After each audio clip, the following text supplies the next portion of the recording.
O mármore frio da mansão no Morumbi refletia a luz dourada do fim de tarde, mas não conseguia esconder a dor que ecoava pelos corredores.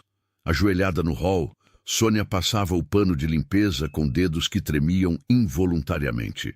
Aos 70 anos, suas mãos, marcadas pela artrite, já não obedeciam como antes. "Minhas mãos doem", murmurou, quase num lamento, sem esperar resposta.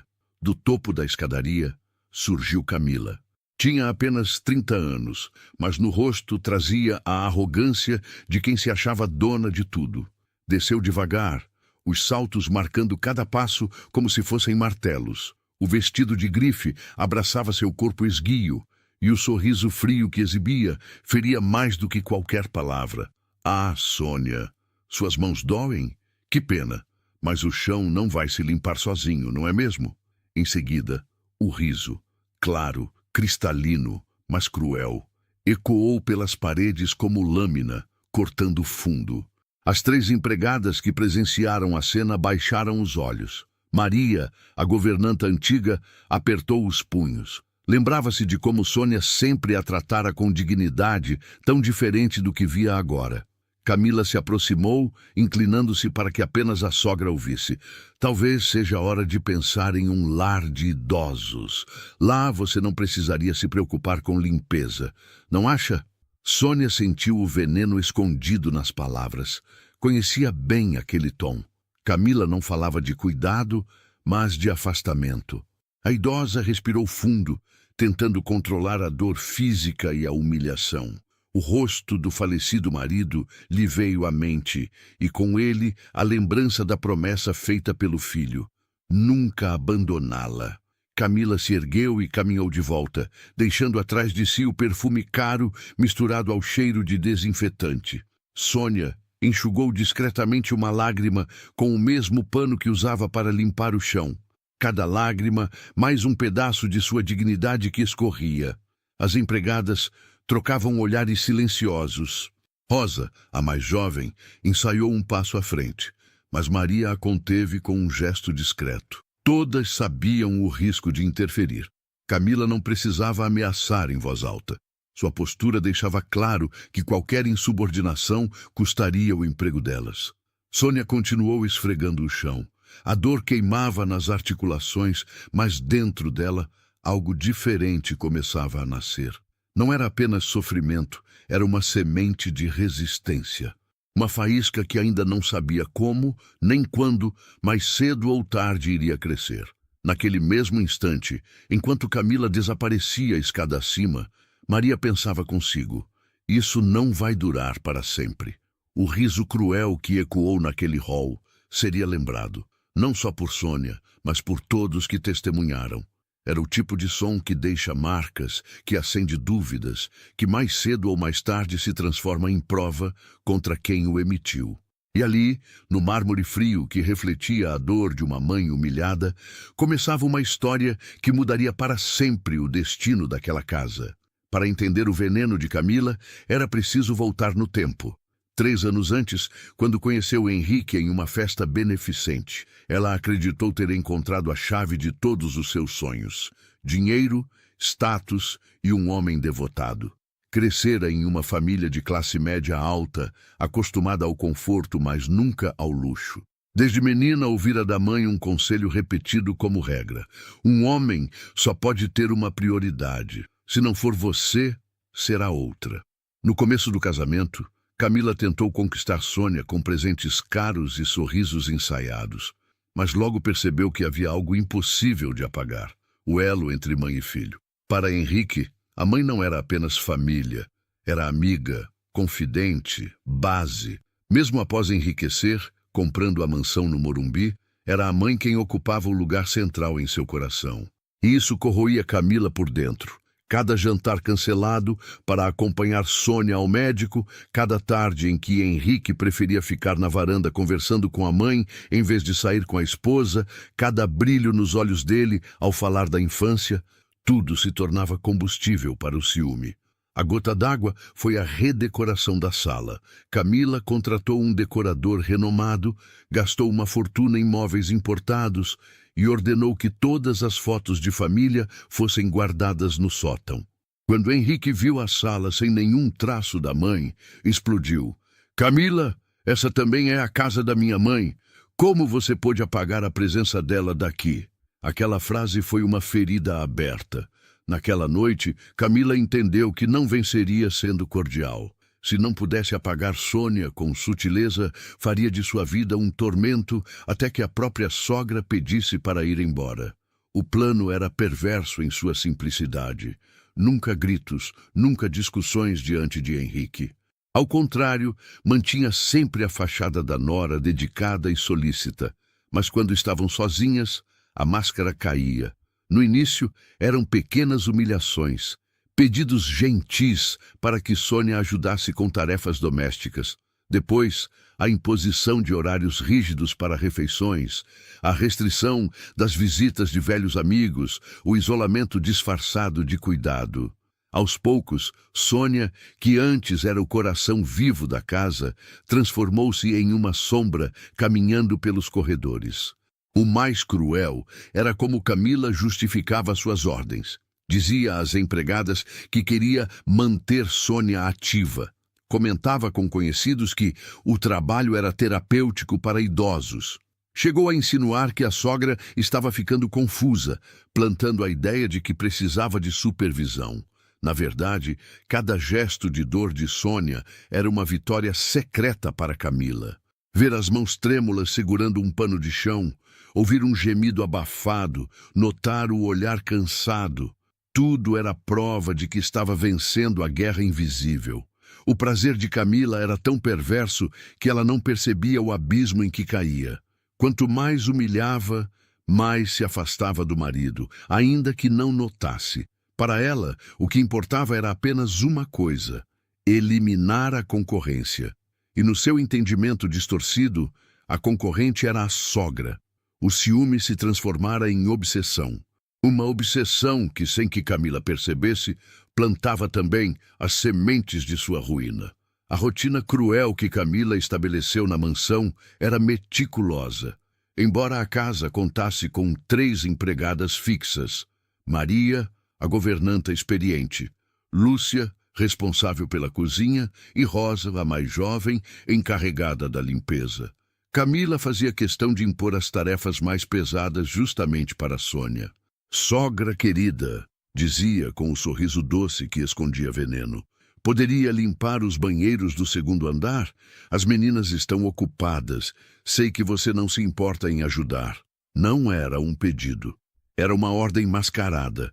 E Sônia sabia.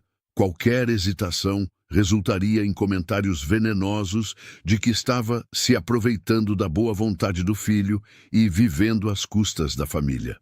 Maria observava em silêncio, tomada pela indignação. Ela lembrava de quando Sônia era a senhora da casa, gentil, preocupada, tratava todos como família. Agora, vê-la ajoelhada, esfregando pisos de mármore com mãos inchadas pela artrite, era como testemunhar um crime silencioso. Dona Sônia, deixe que eu faço isso. Tentou intervir certa manhã ao encontrá-la lutando para limpar a banheira. Não, Maria, respondeu Sônia, antes que pudesse se defender. Camila surgiu atrás, com sorriso afiado. Ela insiste em fazer. Diz que se sente útil. Não é mesmo, sogra querida? O olhar que Camila lançou à sogra era uma ameaça velada. Qualquer contradição teria consequências. Engolindo lágrimas, Sônia apenas assentiu. O mais perverso era a escolha das tarefas. Camila conhecia as limitações da sogra. Ordenava a limpeza de vidraças altas, exigindo movimentos repetitivos dos braços. Mandava esfregar pisos, forçando punhos inflamados. Pedia para organizar armários pesados, sabendo das costas já curvadas. Cada dia era um calvário. O cheiro químico dos produtos irritava seus olhos. A dor latejava em cada junta e o silêncio da casa soava como sentença. Camila cronometrava a crueldade. Aparecia sempre no momento em que a dor de Sônia se tornava mais evidente. Está bem, sogra? Parece cansada, dizia com falsa preocupação. E completava. Talvez seja hora de considerar um lugar mais adequado para você. Há residências maravilhosas para idosos. As empregadas criaram um sistema silencioso de apoio. Um copo de água deixado discretamente, uma toalha limpa ao alcance, um olhar de compaixão. Mas sabiam que pouco podiam fazer. Camila já havia deixado claro. Qualquer tentativa de interferência custaria o emprego. Rosa, ainda nova e impulsiva, tentou confrontá-la uma vez. Dona Camila, a senhora Sônia não deveria estar fazendo esses trabalhos pesados. As mãos dela... Camila a cortou com frieza. Rosa, não me lembro de ter pedido sua opinião. Se não está satisfeita, talvez deva procurar outro emprego. O recado estava dado. O silêncio tornou-se regra. Mas as testemunhas guardavam cada detalhe. O deboche, a dor, as lágrimas contidas. Sem que Camila percebesse, sua própria arrogância construía a prova contra si. Na mansão, o luxo se tornava cenário de humilhação. O lustre veneziano refletia não apenas a riqueza, mas também o contraste cruel. Uma idosa, senhora da casa, reduzida à criada, vigiada por uma nora que sorria diante da dor. Sônia, calada, obedecia, mas em seu coração a faísca de resistência crescia. Algo nela dizia que aquele tormento não duraria para sempre. A sala de jantar da mansão era um retrato de requinte. A mesa de mogno polido, os cristais importados, a porcelana francesa, o lustre veneziano lançando reflexos dourados sobre cada detalhe. Mas naquela noite de quinta-feira, sob a fachada de luxo, escondia-se uma tensão que sufocava. Henrique havia chegado mais cedo do escritório, um evento raro. Para Sônia, era esperança. Talvez conseguisse conversar com o filho, talvez ele percebesse algo. Para Camila, era palco. Escolheu um vestido vermelho justo, penteado impecável e o sorriso feito sob medida para impressionar o marido.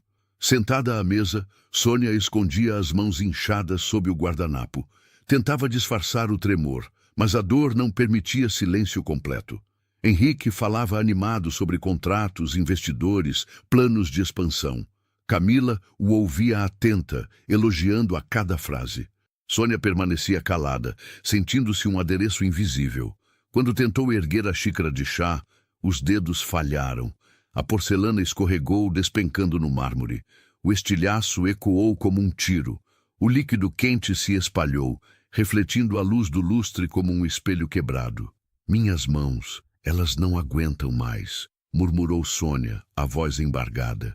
Henrique franziu o senho, surpreso, mas antes que pudesse reagir, Camila soltou uma gargalhada. Não um riso discreto, mas alto, cristalino e cruel. Oh, sogrinha, que dramática! Parece até criança. Talvez devêssemos providenciar copos de plástico. O que achas, amor? Henrique esboçou um sorriso breve e distraído, sem perceber a crueldade. Para ele, soava como brincadeira. Para Sônia, era punhalada. Camila continuou, com falsa preocupação. Ontem mesmo ela deixou cair um vaso. Hoje a xícara... Henrique, talvez seja hora de pensar em uma enfermeira, ou em algo mais permanente. O veneno era claro. Para o filho parecia cuidado. Para a mãe, era a confirmação de que sua presença incomodava. Mãe, está bem? Perguntou Henrique, já voltando os olhos ao celular que vibrava. Sônia não conseguiu responder. Engoliu o choro, sentindo-se esmagada. Maria, que entrou para recolher os cacos, viu o brilho cruel nos olhos de Camila, a confusão de Henrique e o desespero silencioso de Sônia. Naquela noite, deitada em sua cama, Sônia percebeu que algo mudara. O filho podia não ter reagido, mas o riso de Camila permanecera ecoando em sua mente. E pela primeira vez, Henrique também levou o som consigo, como um sussurro incômodo que não conseguia afastar. No dia seguinte, no escritório, durante uma reunião importante, a lembrança das mãos da mãe voltou com força. Quando foi a última vez que realmente olhara para elas? Recordou-se das mesmas mãos, firmes, cuidando de seus joelhos ralados, quando ainda era menino. Promete que vai cuidar da mamãe quando minhas mãos doerem? ela dissera, e ele, criança, prometera. Naquela noite, Henrique observou discretamente a esposa. Perguntou sobre a mãe e notou um detalhe quase imperceptível, um traço de irritação no rosto de Camila. Ah, ela está ótima, respondeu ela com naturalidade. Até gosta de ajudar na casa. Diz que se sente útil. A frase soou estranha. Desde quando sua mãe gostava de limpar banheiros? Henrique não comentou, mas a dúvida estava plantada. O escritório de Henrique sempre fora seu refúgio. As estantes alinhadas exibiam diplomas, troféus e fotografias com empresários influentes. Era o templo das conquistas, onde se sentia invencível. Mas, naquela tarde de sexta-feira, sua atenção foi desviada por um detalhe simples, uma caixa empoeirada no canto da estante. Movido por impulso, afastou relatórios e abriu a caixa. O cheiro de papel envelhecido encheu o ar. Dentro, encontrou pedaços da própria história, cartas, fotos antigas, agendas. Era como se cada objeto o puxasse de volta a uma infância que parecia distante demais. A primeira carta que tirou tremia em suas mãos. O papel amarelado trazia a caligrafia firme de Sônia. Meu querido filho, sei que os tempos estão difíceis. Não se preocupe conosco, estamos bem. Enquanto você estiver feliz e lutando pelos seus sonhos, já tenho tudo. Você me deu a maior riqueza, a alegria de ser sua mãe. Henrique releu cada linha com o coração apertado. Aquela era sua mãe, sempre disposta a abrir mão de si mesma, sempre se anulando para que ele brilhasse. Logo encontrou uma fotografia em que ainda era criança, o joelho ralado e a mãe o segurando firme no colo. A ternura no olhar dela atravessava o tempo. Outra mostrava a formatura da faculdade. Ele, de beca, e Sônia, com os olhos marejados, segurando-lhe o braço com orgulho. No fundo da caixa havia uma pequena agenda de capa azul. Ao folhear, encontrou anotações recentes que o fizeram estremecer. Minhas mãos estão piorando. Preciso marcar consulta, mas não quero preocupar Henrique. Camila disse que eu deveria ajudar mais com a casa. Talvez ela tenha razão. As meninas parecem constrangidas quando me veem limpando. Será que estou atrapalhando? Henrique parece tão feliz com a esposa. Não quero ser um peso. As palavras eram facadas silenciosas. A mãe registrava a própria dor, como quem escreve segredos que não ousa contar em voz alta. Uma lembrança o golpeou. No hospital, pouco antes de falecer, seu pai lhe pedira: prometa que cuidará da sua mãe. Ela merece paz. Não a deixe sofrer. Ele jurara, mas agora percebia que estava falhando. Guardou os papéis e saiu do escritório, atordoado. No corredor, encontrou Camila. Amor, você parece distante. Está tudo bem? Perguntou ela com aquele sorriso ensaiado. Estava lembrando de coisas antigas, pensando na minha mãe, respondeu fechando a caixa. Camila ajeitou os cabelos e disse com doçura artificial: ela está ótima. Até me disse que gosta de ajudar com a casa. Faz bem para ela. Henrique fitou a esposa em silêncio. Quando, afinal, ouvira a mãe dizer algo assim, naquela noite, deitado, ficou acordado por horas. A respiração tranquila de Camila soava distante, enquanto lembranças do cheiro de pão no forno e do calor dos abraços da mãe o assombravam. Não podia mais ignorar. As provas estavam diante dele. Dor, silêncio, humilhação. No fundo, sabia que precisava enxergar a verdade com os próprios olhos. A segunda-feira amanheceu clara, mas dentro da mansão o ar era pesado. Henrique cancelara uma viagem de negócios e decidira trabalhar de casa. Para Camila, era a oportunidade de mostrar perfeição. Para Sônia, apenas mais um dia de dor. Para Henrique, o início de uma vigilância silenciosa. Instalou-se no escritório, a porta entreaberta. Dali podia ouvir o movimento da casa. Às 10 da manhã, Camila aproximou-se da sogra com um sorriso ensaiado. Sônia, querida, as janelas estão imundas. Preciso que as limpe todas hoje. Teremos visitas amanhã. Não quero que vejam sujeira. Sônia hesitou, mas não protestou. Pegou o balde e os panos. Henrique, no escritório, sabia que não havia visita marcada. A mentira era apenas um pretexto. Durante horas, a idosa lutou contra o próprio corpo. Cada vez que erguia os braços para alcançar as vidraças, gemidos abafados escapavam. As mãos tremiam tanto que quase deixava o pano cair. Henrique, observando, sentia o coração apertar. Aquela dor não era invenção. Era real, gritante. Ao meio-dia, o inevitável aconteceu. Tentando alcançar uma janela mais alta, Sônia perdeu o equilíbrio e caiu pesadamente no chão de mármore. O barulho ecoou como um trovão. Henrique correu, encontrando-a no chão, as mãos arranhadas e o rosto contorcido de dor. "Mãe, está machucada?" perguntou, ajoelhando-se ao lado dela. Antes que Sônia respondesse, Camila surgiu. "Sogra, eu não disse para tomar cuidado? Você sabe que não tem mais idade para isso." Henrique ajudou a mãe a se sentar. Notou o inchaço evidente nas mãos. "Por que estava limpando janelas? Temos 3 empregadas." Sônia olhou rapidamente para Camila. Naquele olhar, Henrique viu algo inesperado. Medo. "Só queria ajudar", murmurou. "Minhas mãos doem tanto, mas pensei." Foi então que Camila cometeu o erro fatal. Riu. Não foi o riso discreto que usava diante do marido. Foi uma gargalhada cruel, sem disfarce. "Minhas mãos doem", repetiu, imitando a sogra com deboche. Sempre essa desculpa. O som cortou o ar como lâmina. Sônia abaixou os olhos, envergonhada. Mas Henrique, dessa vez, não se deixou enganar. "Camila", disse em voz baixa, "do que exatamente você está rindo?" O riso morreu nos lábios dela. Tentou justificar. "Amor, não interprete mal. Eu só zombava da dor da minha mãe", interrompeu firme. Sônia enxugou discretamente uma lágrima. Sentia medo, mas também um alívio discreto. O filho começava a enxergar. Naquela noite, Henrique ficou em silêncio. Revivia a cena em cada detalhe. A queda, a dor, a gargalhada. Tudo estava claro. Precisava de provas. Precisava da verdade completa. Decidiu que não confiaria mais apenas em palavras. Iria observar. Cada gesto, cada olhar, cada ordem disfarçada.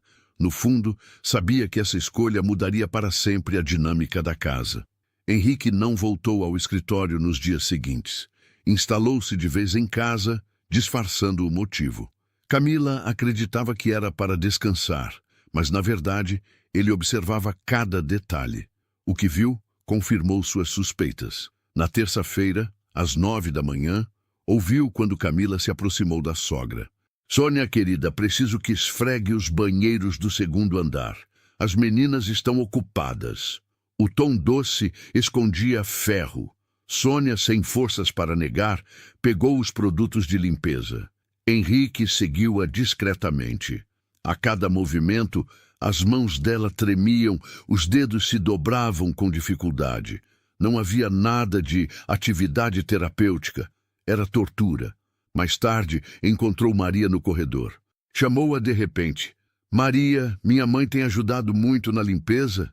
A governanta hesitou, olhos marejados. Antes que pudesse responder, Camila apareceu com um sorriso controlado. "Amor, não sabia que estava aqui. Maria, vá buscar as toalhas de hóspedes." Maria abaixou a cabeça e se retirou em silêncio. Henrique percebeu. A verdade estava trancada na garganta da funcionária. Naquela noite, lembrou-se novamente do pai. Prometa que cuidará da sua mãe. Não a deixe sofrer. A promessa não cumprida latejava em sua mente. Na quarta-feira, decidiu agir diferente. Instalou-se na sala, fingindo estar ocupado com relatórios. Às 10, ouviu novamente a voz da esposa. "Sogra, o piso do hall está imundo. Precisa de força para brilhar, sabe?" Henrique se ergueu, aproximando-se em silêncio. Encontrou a mãe ajoelhada, esfregando o mármore com movimentos lentos. O suor escorria por sua testa e a dor estampava-se em cada gesto. "Por que está fazendo isso, mãe?" perguntou baixo. Camila interveio com rapidez. "Ela insiste, amor. Diz que se sente bem ajudando." Henrique a olhou fixamente. Não respondeu, mas guardou o olhar dela como prova.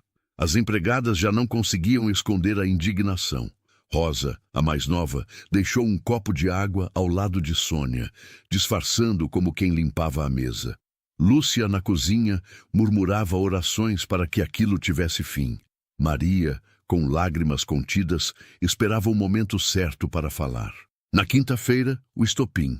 Sônia tentava organizar um armário pesado quando a dor nas mãos a obrigou a soltar uma pilha de roupas que despencou ao chão. Camila surgiu, como sempre, no instante da fraqueza. Oh, sogrinha, sempre com essas mãos frágeis. Talvez seja a hora de pensar em uma residência para idosos. Lá teria todo o cuidado do mundo, disse, com sorriso gelado. Henrique ouviu tudo. Não havia mais dúvidas. Era hora de confrontar. À noite, reuniu coragem. Chamou Maria na sala. Quero a verdade. O que tem acontecido com minha mãe? A governanta respirou fundo. Senhor, sua mãe tem sido obrigada a fazer tarefas pesadas todos os dias. Quando reclama, a dona Camila ri e nos proíbe de ajudar. Henrique fechou os olhos, dolorido. Pediu que Lúcia e Rosa viessem. Ambas confirmaram. Rosa acrescentou. Eu mesma ouvi as gargalhadas. Ela imitava a dona Sônia, dizendo, minhas mãos doem, como se fosse piada. O silêncio que se seguiu foi pesado. Henrique ergueu os olhos para Camila, que entrara sem perceber a emboscada. Você tem algo a dizer? Perguntou frio. O império de mentiras começava a ruir. O silêncio da sala pesava como chumbo. Sônia, sentada numa poltrona, massageava as mãos inchadas. Maria, Lúcia e Rosa estavam imóveis, como testemunhas de um julgamento. Henrique, de pé, mantinha os olhos fixos na esposa. Camila, ao perceber a armadilha, tentou recuperar a compostura. Amor, você não pode dar ouvidos a funcionárias. Elas sempre tiveram ciúme de mim. Inventam histórias para me prejudicar, disse, a voz oscilando entre doçura e desespero. Silêncio, cortou Henrique, a voz firme. Quero ouvir mais. Maria, continue. A governanta respirou fundo. Dona Sônia é tratada como criada. Limpa banheiros, vidraças, pisos. Quando reclama, Camila ri e nos ameaça caso tentemos ajudar. Mentira, explodiu Camila. Vocês todas me odeiam porque exijo disciplina nesta casa. Henrique levantou a mão, interrompendo. Lúcia, Rosa confirmam? As duas assentiram. Lúcia falou baixo. É verdade, vimos tudo, Rosa completou. Eu mesma ouvi a senhora Camila imitando a dona Sônia, rindo da dor dela. Henrique passou a mão pelos cabelos, como quem precisava conter a fúria. Depois voltou-se para a esposa. Você tem noção do que fez? Transformou minha mãe em escrava dentro da própria casa. Riu da dor dela. Isso não é disciplina. É crueldade. Camila tentou avançar até ele, segurando-lhe o braço. Amor, eu só queria o melhor para nós. Sua mãe estava nos atrapalhando, não percebe? Sempre no centro, sempre roubando sua atenção. Eu queria proteger nosso casamento. Henrique se afastou, o olhar gélido. Proteger? Humilhando quem me deu a vida? Não há proteção nisso. Há apenas egoísmo e maldade. Sônia, em silêncio, deixou escapar uma lágrima. Por meses vivera aquele tormento sem esperança de que o filho visse. Agora, enfim, a verdade estava nua diante dele. Camila ainda buscava saída. Henrique, pense bem. Sem mim, sua vida vai desmoronar. Eu sempre estive ao seu lado. Essa gente só quer me destruir. Henrique suspirou fundo. Minha vida só começou a desmoronar quando você entrou nela com veneno. Eu estava cego, mas não estou mais. As empregadas trocaram olhares de alívio contido. Pela primeira vez, alguém quebrava o ciclo de silêncio. Henrique estendeu a mão à mãe. Mãe, me perdoe. Eu devia ter enxergado antes. Sônia apertou os dedos dele com suavidade. O importante é que agora você viu. Camila, percebendo que perdia o controle, ergueu a voz. Não pode me expulsar assim. Sou sua esposa. Metade desta casa é minha. Henrique encarou-a de frente, firme. Você não terá mais nada aqui. Nem espaço, nem poder, nem direito de ferir quem eu amo. Pegue suas coisas e saia. Agora! Camila abriu a boca para protestar, mas o olhar dele a calou. Era o olhar de um homem que não voltaria atrás. Com passos apressados, subiu as escadas, arrastando uma mala. Minutos depois, o portão se fechava atrás dela. O silêncio que se seguiu foi diferente. Não era mais sufocante, era um silêncio de alívio, como o fim de uma tempestade. 3 meses depois da partida de Camila, a mansão já não era a mesma. O ar, antes pesado, agora parecia leve. O silêncio não era sufocante, mas repousante. As risadas que ecoavam pelos corredores vinham de alívio, não de escárnio. Henrique havia mudado sua rotina. Cancelara viagens desnecessárias, reduzira compromissos, passava mais tempo em casa. Descobrira que a maior riqueza não estava em contratos ou lucros, mas em proteger a mulher que lhe dera a vida. Numa manhã clara, encontrou Sônia na varanda, olhando o jardim. As mãos ainda marcadas pela artrite repousavam sobre uma xícara de chá, mas havia serenidade em seus olhos. "Bom dia, mãe", disse Henrique, sentando-se ao lado dela. "Bom dia, filho. Dormiu bem?" "Sim. E a senhora?" "As mãos ainda doem, mas menos. A paz cura mais do que qualquer remédio." Henrique segurou uma das mãos dela, beijando-a com reverência. "Prometo que nunca mais vai sofrer por minha causa. Eu devia ter enxergado antes, mas agora sei onde devo estar." Sônia sorriu, emocionada. "Não se culpe. O importante é que aprendeu. E está aqui. Isso basta." Naquela tarde, foram juntos à fisioterapia. O médico elogiou os progressos. "Com paciência, logo terá mais firmeza nos dedos." Sônia riu, surpresa. "Quem diria? Talvez ainda costure uns panos de prato." Henrique respondeu: "Vou ter orgulho de cada ponto." De volta para casa, jantaram no quintal, sob o céu estrelado. Henrique preparara a sopa preferida da mãe. Entre colheradas, Sônia comentou: "Não guardo raiva da Camila. Quem vive de crueldade não conhece alegria.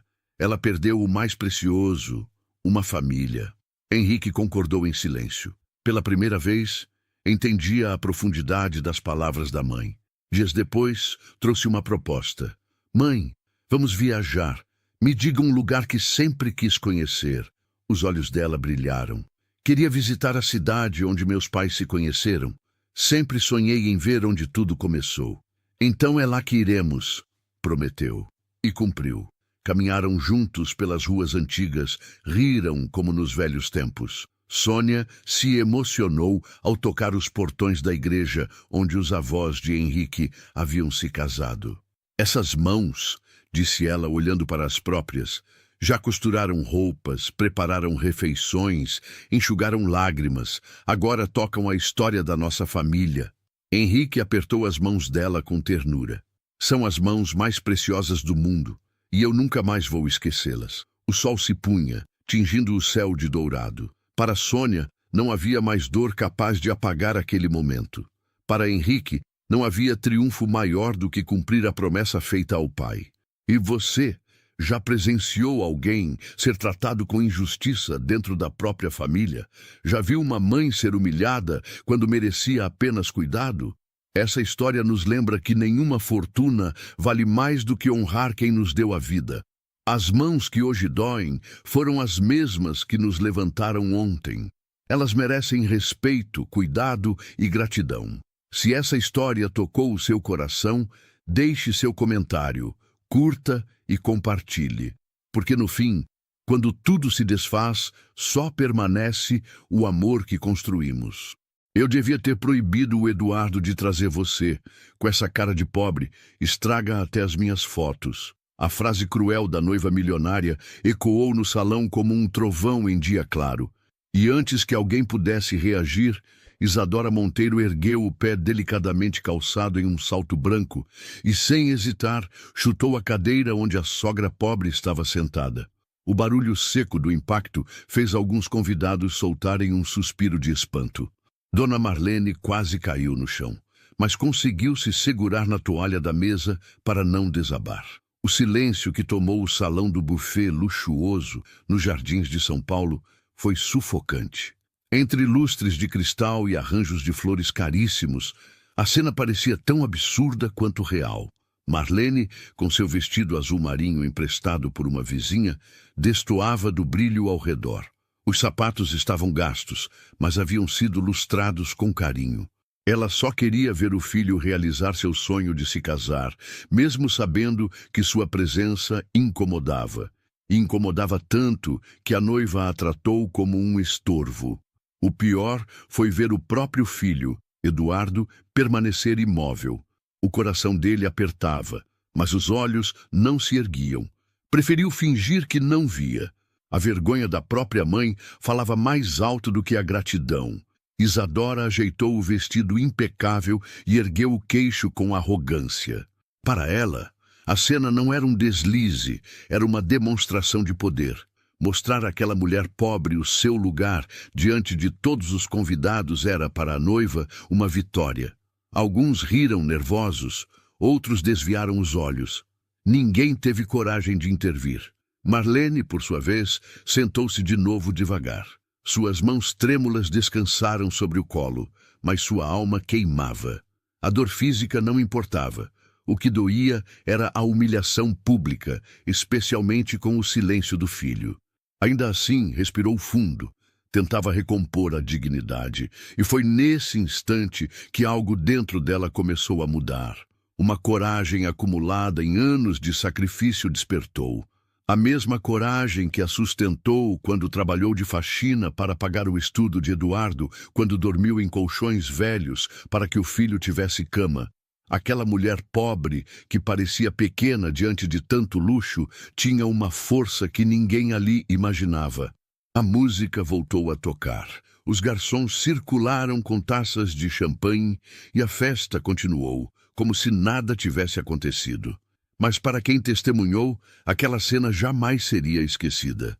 O que Isadora não sabia era que a mesma mulher que acabara de humilhar ainda teria sua chance, porque quando Dona Marlene pegasse o microfone diante de todos, o que sairia dali não seria apenas uma resposta. Seria uma revelação capaz de virar o casamento de cabeça para baixo. Depois daquela cena, o coração de Dona Marlene apertou como nunca. A dor não vinha do chute, mas do silêncio do próprio filho. Eduardo não se levantou, não estendeu a mão. Fingiu não ter visto, e aquela omissão doía mais do que qualquer humilhação pública. Mas para entender por que Eduardo agiu assim, é preciso voltar no tempo. A história daquela família não nasceu no luxo dos jardins de São Paulo. Nasceu longe dali, em uma casinha simples de uma cidade pequena do interior de Minas Gerais. Foi ali que Marlene criou o filho sozinha, entre paredes descascadas e noites mal dormidas. Eduardo nunca conheceu o pai. Marlene carregou nas costas a responsabilidade de ser mãe e pai ao mesmo tempo. Trabalhava de diarista em casas de famílias ricas, lavando banheiros que não eram seus, cozinhando refeições que nunca provava e recebendo, no fim do dia, o suficiente para comprar arroz, feijão e, às vezes, um pedaço de carne. Quando o menino adoeceu pela primeira vez, Marlene andou quilômetros até o posto de saúde mais próximo. Quando precisou de uniforme escolar, ela passou noites inteiras costurando roupas para vizinhos até conseguir o dinheiro necessário. Cada vitória de Eduardo custava suor, lágrimas e silêncio. Ele cresceu vendo a mãe carregar sacolas pesadas, mas também cresceu ouvindo dela a mesma frase: "Você vai estudar, meu filho. Você vai ser alguém. Eu aguento tudo, mas você não vai ser condenado à pobreza como eu." E Eduardo estudou. Foi o primeiro da família a entrar numa universidade. Marlene se orgulhava, mesmo quando ele começou a mudar. Primeiro foram os comentários sutis. "Mãe, não fala assim na frente dos meus colegas." Depois, os convites para eventos que nunca chegavam até ela. Até que, aos poucos, Eduardo passou a ter vergonha da própria origem. Quando conheceu Isadora Monteiro, filha de uma das famílias mais ricas de São Paulo, essa vergonha se transformou em silêncio permanente. Eduardo sentia medo de que a noiva descobrisse de onde ele tinha vindo. Tentava esconder a mãe, as lembranças, a pobreza. Ele mesmo não percebia, mas já estava negando suas próprias raízes. No entanto, Marlene continuava a amá-lo do mesmo jeito. Orgulhava-se de cada diploma, cada conquista, cada novo passo. Guardava recortes de jornais, fotos e lembranças em uma caixa simples de papelão. Para ela, nada importava além de ver o filho feliz. E agora, naquela festa luxuosa, Marlene estava ali apenas para testemunhar o sonho do filho realizado. Mas o que encontrou foi desprezo, silêncio e humilhação. O público não sabia, mas por trás daquela mulher pobre existia uma história de sacrifício que ninguém ali teria coragem de suportar. E quando essa história viesse à tona, muitos iriam abaixar a cabeça de vergonha. A família Monteiro era conhecida nos jornais, nas colunas sociais e até nas rodas de negócios. Eram vistos como um exemplo de tradição e poder em São Paulo. Donos de empresas, de imóveis espalhados por bairros nobres, de carros importados que circulavam nos finais de semana. Para eles, riqueza era mais do que dinheiro. Era status, era sobrenome, e foi nesse universo que Isadora Monteiro cresceu. Sempre cercada de luxo, aprendeu desde cedo a olhar para baixo quando alguém vestia roupas simples. Isadora nunca precisou esperar ônibus lotado, nunca precisou dividir pão amanhecido com irmãos famintos. O mundo dela era outro. E quando conheceu Eduardo, não se apaixonou por sua origem, mas pela forma como ele havia aprendido a se moldar para caber naquele círculo. Os Monteiro, no entanto, jamais aceitaram de verdade a presença de Marlene. Para eles, ela era apenas o lembrete inconveniente de que Eduardo não nascera no berço de ouro, que por trás do terno alinhado e dos estudos caros havia uma raiz humilde, e isso, no universo da elite paulistana, era imperdoável. Marlene, por sua vez, não desejava nada além de respeito. Quando foi apresentada à família da nora, estendeu a mão com humildade. Ofereceu sorrisos tímidos e palavras de carinho. Mas recebeu de volta olhares atravessados, cumprimentos frios e um silêncio que gritava mais alto do que qualquer palavra. Em um dos jantares, pouco antes do casamento, uma das tias de Isadora comentou em voz baixa, mas audível: "Essa senhora tem cheiro de gente simples, não combina com essa mesa." A frase caiu como pedra no coração de Marlene. Eduardo ouviu, mas fingiu não escutar. Preferiu o silêncio. E foi nesse silêncio que Marlene começou a perceber que para o próprio filho ela já não era motivo de orgulho. Era, na verdade, motivo de vergonha. No entanto, o que a família Monteiro desconhecia era a verdadeira força daquela mulher. Eles viam apenas a roupa simples, mas não viam os calos nas mãos, as noites em claro, a fé que a sustentava. Na festa de casamento, os convidados riam, brindavam e posavam para fotos. As câmeras capturavam o brilho das joias, os gestos elegantes, as taças reluzentes. E, em meio a tudo isso, a presença de Dona Marlene incomodava como uma ferida exposta. Para Isadora, aquilo era insuportável. Mas o que ninguém sabia era que aquela mesma mulher pobre, tratada como estorvo, carregava dentro de si a capacidade de virar o jogo. E quando a voz dela fosse ouvida no microfone, não haveria riqueza suficiente para apagar a verdade. Naquela noite, enquanto a música tocava e os garçons circulavam entre as mesas com bandejas de champanhe, o coração de Dona Marlene permanecia apertado. Não era a primeira vez que era tratada com desprezo pela família da nora, mas ser chutada em pleno casamento diante de todos e ainda ver o filho permanecer calado, essa dor era insuportável. Ela olhava para Eduardo e buscava nele algum sinal. Uma reação, um gesto de proteção. Mas Eduardo desviava o olhar. Mantinha a postura ereta, as mãos cruzadas, fingindo participar da conversa com amigos de negócios. Seu silêncio era como uma segunda bofetada. Marlene conhecia bem o filho. Sabia que ele carregava dentro de si o peso da vergonha de suas origens. Crescera ouvindo dela histórias sobre sacrifícios, sobre noites em que não havia jantar, sobre roupas costuradas e remendadas para que ele nunca fosse excluído na escola. Mas Eduardo, agora cercado de luxo, preferia esquecer de onde vinha. Do outro lado do salão, Isadora sorria com os convidados, como se nada tivesse acontecido. Sua risada ecoava alta, exagerada, acompanhada de olhares de triunfo. Para ela, Marlene já tinha sido colocada em seu devido lugar, o da humilhação. Alguns convidados cochichavam. Uns diziam que a cena havia sido um exagero. Outros comentavam que era compreensível. Afinal, uma festa tão luxuosa não combinava com alguém tão simples.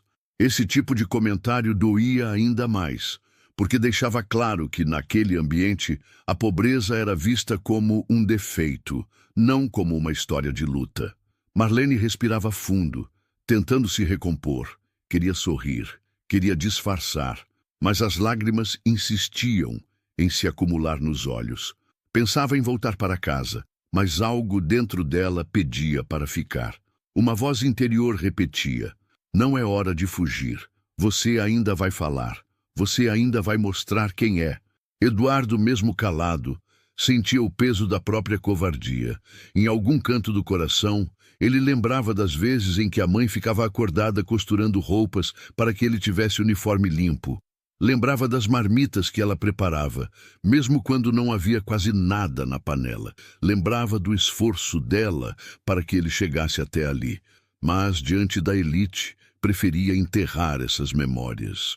E enquanto Marlene se calava, o salão seguia em festa, com brindes e discursos rasos sobre amor e felicidade. Mas a verdade é que aquela noite guardava uma reviravolta, porque ainda viria o momento em que a voz da sogra, até então silenciada, ecoaria no microfone. E quando isso acontecesse, ninguém sairia dali indiferente. A cada minuto que passava, o clima no coração de Dona Marlene ficava mais sufocante. O riso dos convidados, o brilho das joias e a ostentação ao redor só faziam ecoar ainda mais alto a lembrança do chute que havia recebido. Ela tentava se manter firme, mas a sensação de ser tratada como um estorvo não saía de sua mente.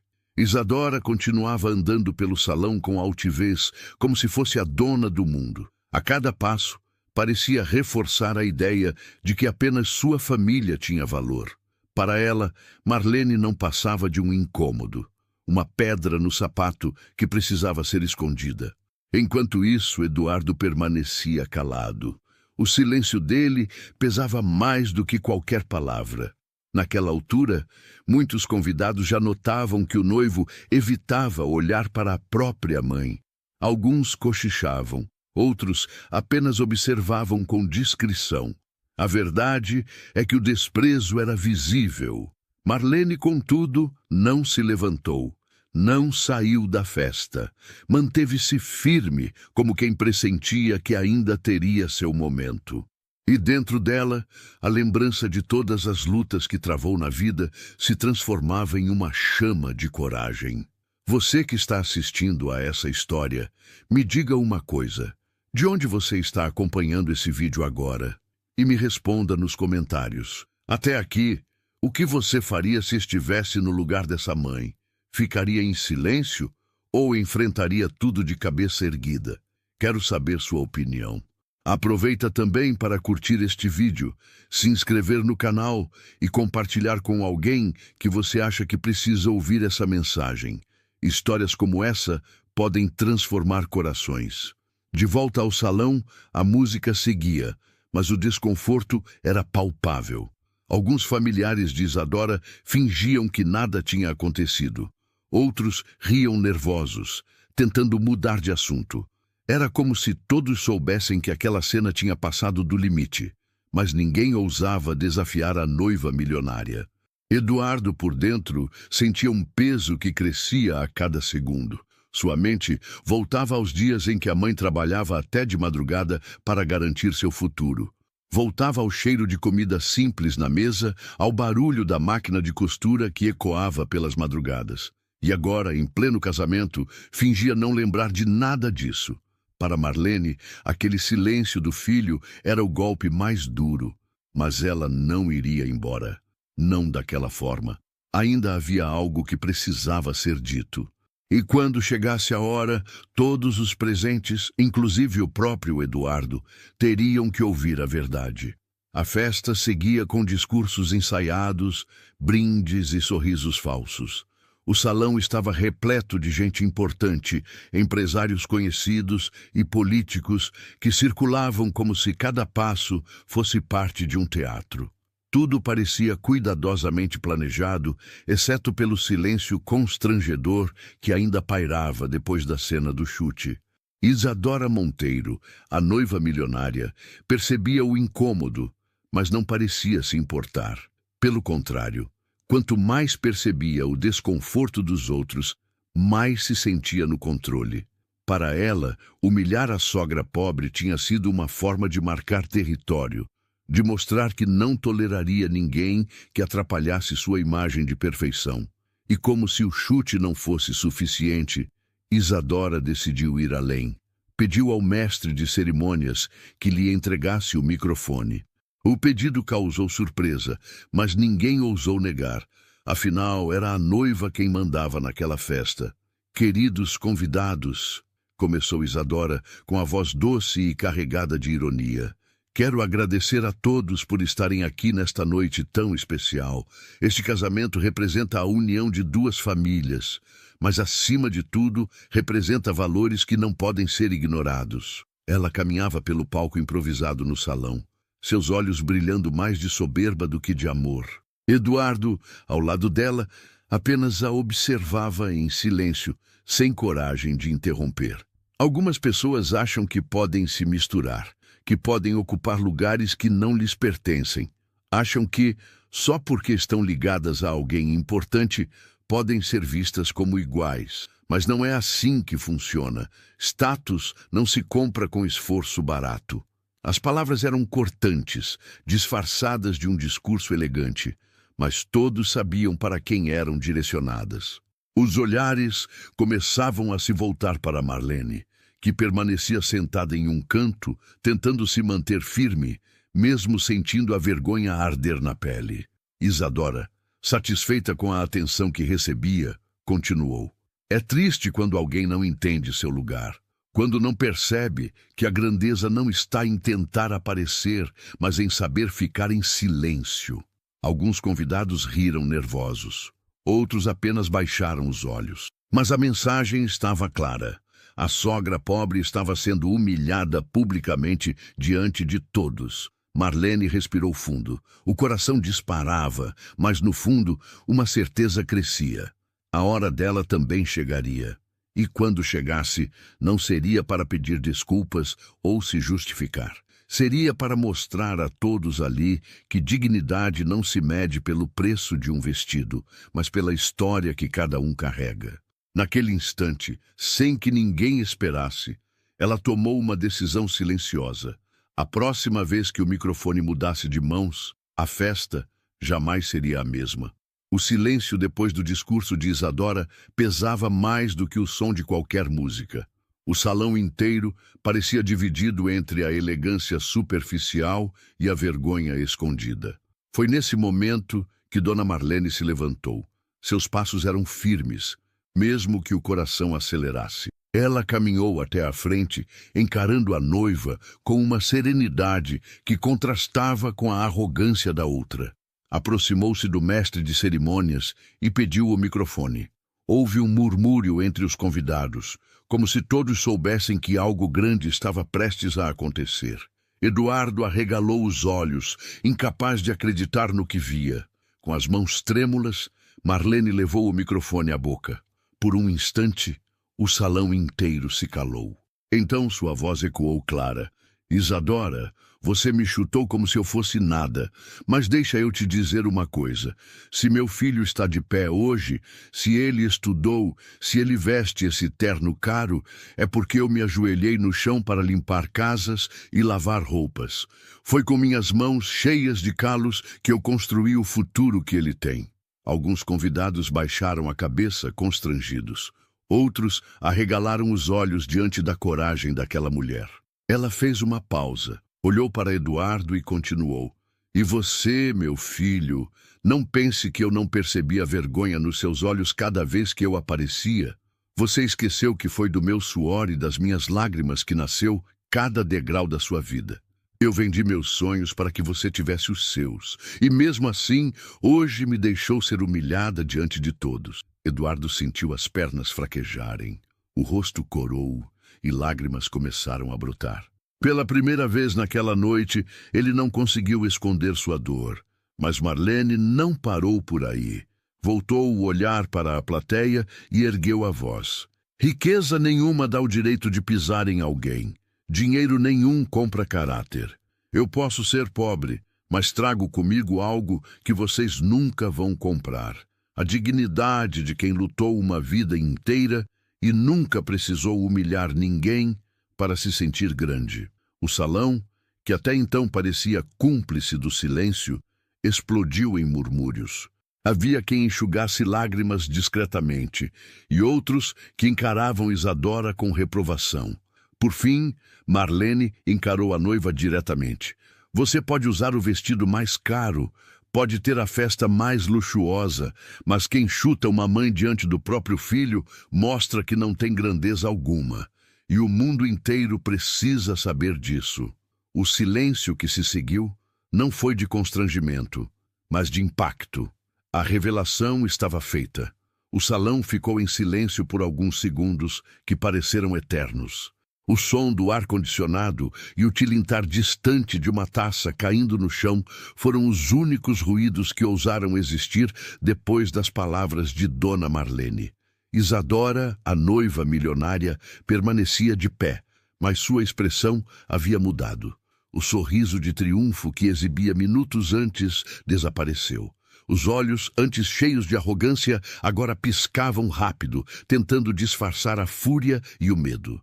Ela não esperava que aquela mulher simples tivesse coragem de se levantar, muito menos de expor a todos a verdade mais incômoda, a de que luxo nenhum substitui dignidade.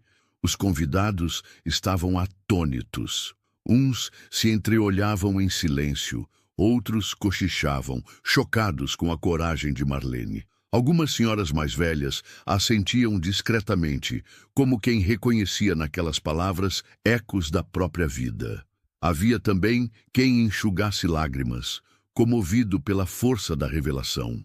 Então, todos os olhares se voltaram para Eduardo. O noivo, até então calado, não conseguiu mais sustentar a máscara. Seu rosto estava banhado em lágrimas e o corpo tremia.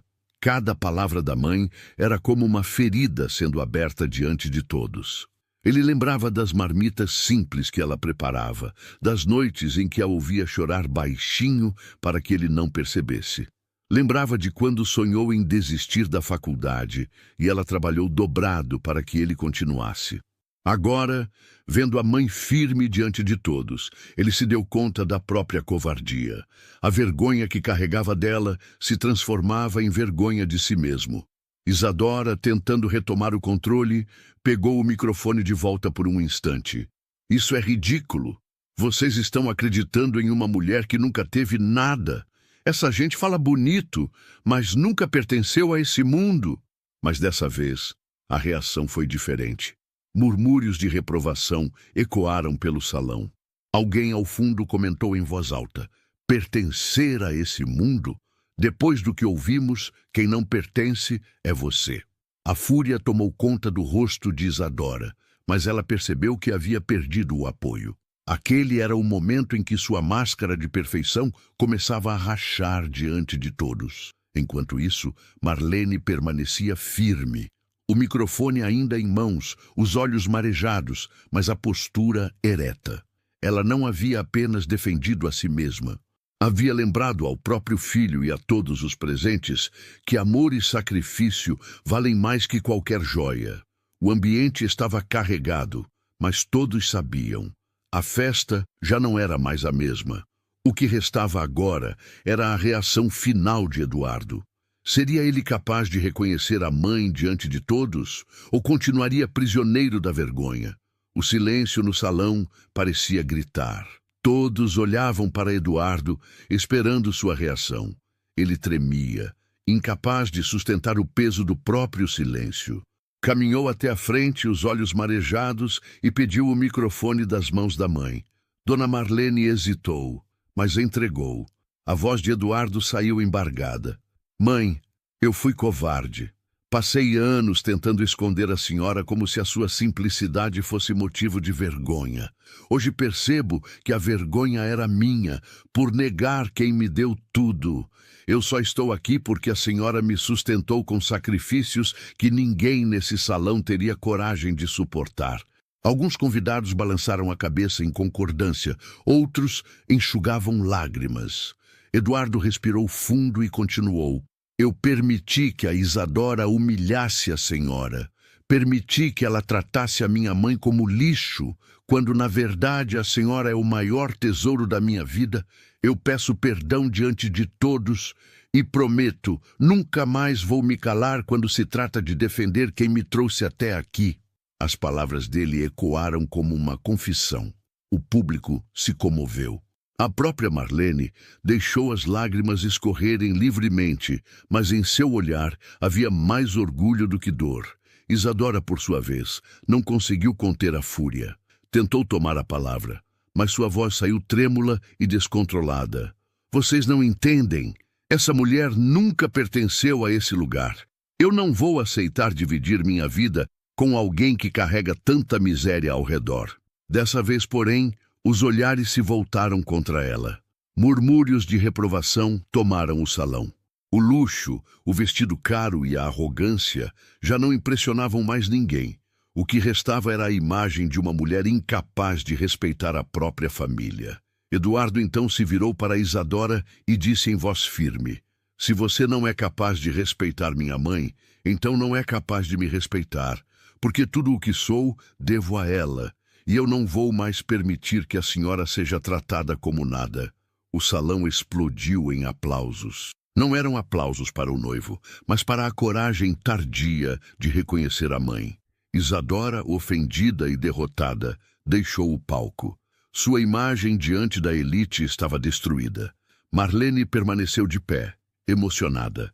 Pela primeira vez, não se sentia invisível. Sua voz tinha ecoado, sua história tinha sido ouvida e sua dignidade havia sido restaurada. E agora eu quero falar com você, que acompanhou essa história até aqui. Quantas vezes esquecemos de valorizar quem realmente esteve ao nosso lado? Quantas vezes a vergonha ou o orgulho falam mais alto do que a gratidão? Comenta aqui embaixo.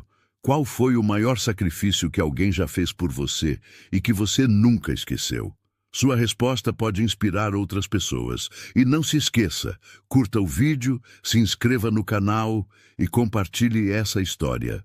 Porque no fim, todos precisamos lembrar que riqueza de verdade não está no bolso, mas no coração de quem nunca deixou de lutar por nós.